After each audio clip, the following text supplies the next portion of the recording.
The klaxon on Kepler-7 was not designed to be polite. It was engineered to make every sentient being within 500 meters experience the precise flavor of terror that evolution had spent millions of years perfecting.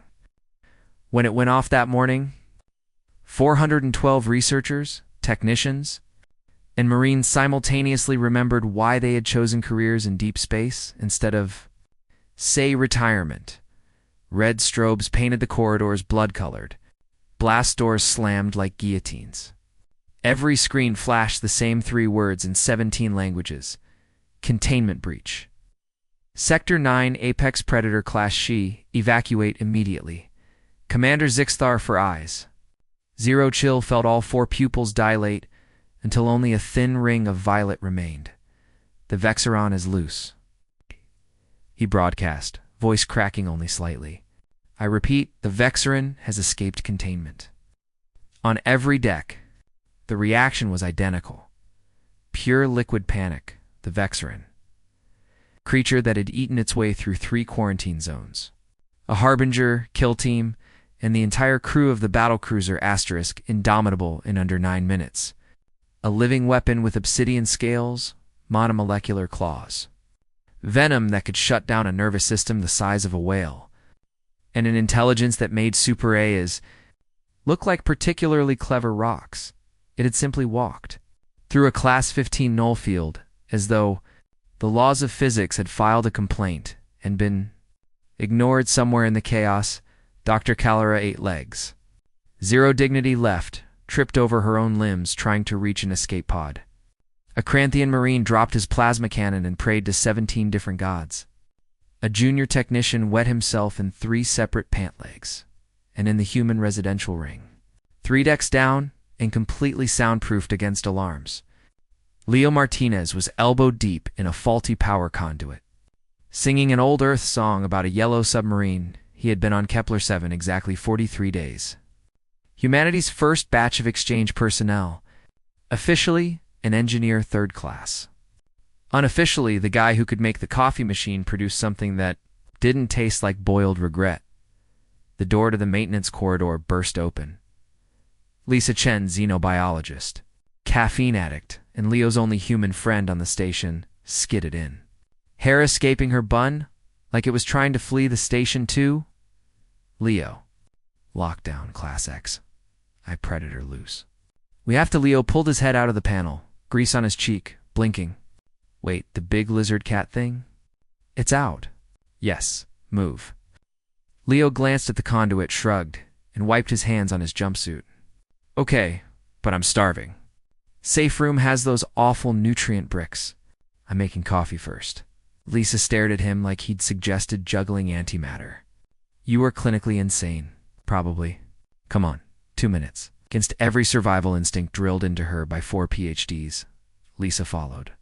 The human ring was eerily empty. Red emergency lights made the corridors look like the inside of a dying star. They reached the tiny kitchenette. Leo started the ancient human coffee ritual, grinding beans he'd smuggled aboard in his socks. Because apparently humans would rather commit felonies for caffeine. That was when they heard it. A low, rumbling vibration. Not mechanical, organic, powerful enough to rattle the mugs on the shelf. Lisa's hand found the grip of her sidearm. An ancient kinetic sloth thrower, the aliens found adorably primitive. Leo tilted his head. That's purring. Lisa's brain blue-screened. Nothing on this station purrs. Leo, nothing that isn't about to eat your face. The sound was coming from Leo's personal quarters. He walked toward the door like a man, approaching a surprise birthday party instead of certain death. Lisa hissed warnings. Leo ignored. He palmed the panel. The door slid open. There on Leo's narrow bunk, curled atop the thermal blanket his abuela had knitted back on Earth, lay the Vex Aaron, 2 meters of midnight scales and coiled murder. Tail tipped with a venomous spike, thick as a human wrist. Claws like black glass scimitars, currently kneading the blanket with slow, blissful motions. Its angular, draconic face, the one that haunted every nightmare in the quadrant, was half buried in Leo's pillow. Eyes slitted in obvious contentment. It was purring loud enough to vibrate the deck plates Lisa made. Sound somewhere between a squeak and a prayer. Leo blinked twice, then smiled the same smile he used when the coffee came out perfect. Hey there. Beautiful. Vexeron's 6 amber eyes opened in unison. Vertical pupils focused on Leo with laser intensity. For a heartbeat, the universe held its breath. Then the galaxy's deadliest predator rolled onto its back, exposed its armored belly, and let out a chirping trill that translated across every species. As please rub here, Leo, because Leo was apparently suicidal, stepped forward, did exactly that. The purring redoubled, a marine fire team's worth of decibels. The venomous tail curled happily around Leo's ankle like a clingy house cat. Lisa's pistol clattered to the floor. I need a drink. I need therapy. I need to speak to whatever God let this happen. 20 minutes later, Commander Zixthar arrived with 30 heavily armed shock troopers, 3 combat drones, and 1 very nervous psychic dampener specialist. They breached the door in perfect tactical formation, they found. Leo sitting cross-legged on his bunk. The Vexeran sprawled across his lap like an oversized panther, headbutting his hand for more scratches. Lisa filming everything on her wrist pad, muttering, "Peer review is going to lose their entire minds." Zixthar's translator implant glitched for 3 full seconds before managing. Explain. Leo looked up, utterly calm. She was lonely. Containment cells too small, no enrichment, recycled air, tastes like sadness. Of course she broke out. She's responsible for 297 confirmed sapient deaths. Pretty sure most of those were because people pointed guns at her first, Leo said, rubbing under the Vexeran's jaw. The creature's eyes rolled back in bliss. Look, she's basically a cat. A very, very large, very pointy cat who's been stuck in a box for 6 months. One of the Marines whispered, "Did the human just call the Vexeran a cat?" Leo nodded. "Big kitty needs love. Also treats. Do we have treats?" The Vexeran, now officially nicknamed Duchess, because Leo refused to call anything that pretty by a serial number, refused to leave Leo's side for the next 72 hours. Every attempt to sedate, restrain, relocate her ended the same way. Reality politely rearranged itself, so the attempt never happened. Tranquilizer darts phased through her like mist. Null fields flickered and died. One poor technician tried a stasis grenade and found himself politely relocated inside a supply closet on the opposite side of the station. Unharmed but extremely confused, Duchess, meanwhile, followed Leo to the mess hall. Curled around his chair like a living scarf and waited for scraps of replicated tuna. When he worked late shifts, she slept under his workstation, tail flicking in contentment. When he took a shower, she sat outside the stall and sulked until he emerged.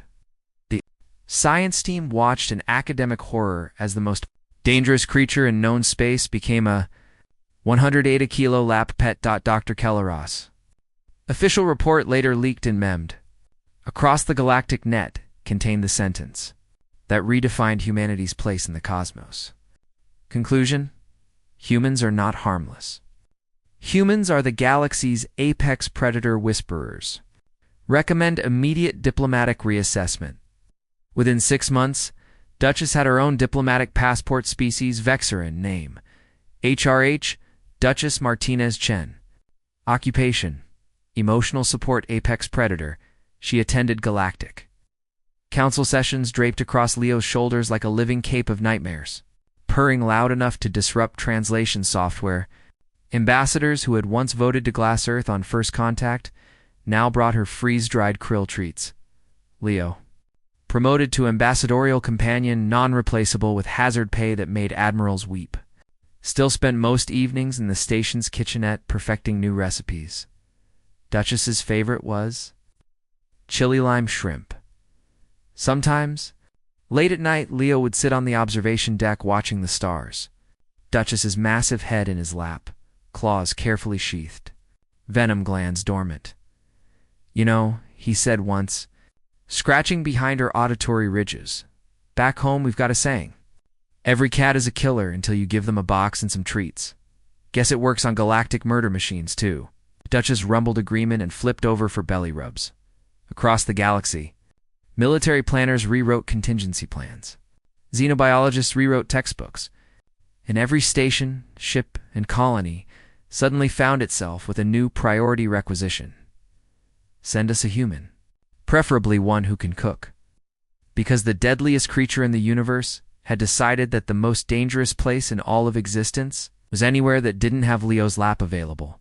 And honestly, the galaxy slept a little safer knowing that if Apocalypse ever came wearing scales and venom, it would probably just ask for scratches and a sunbeam.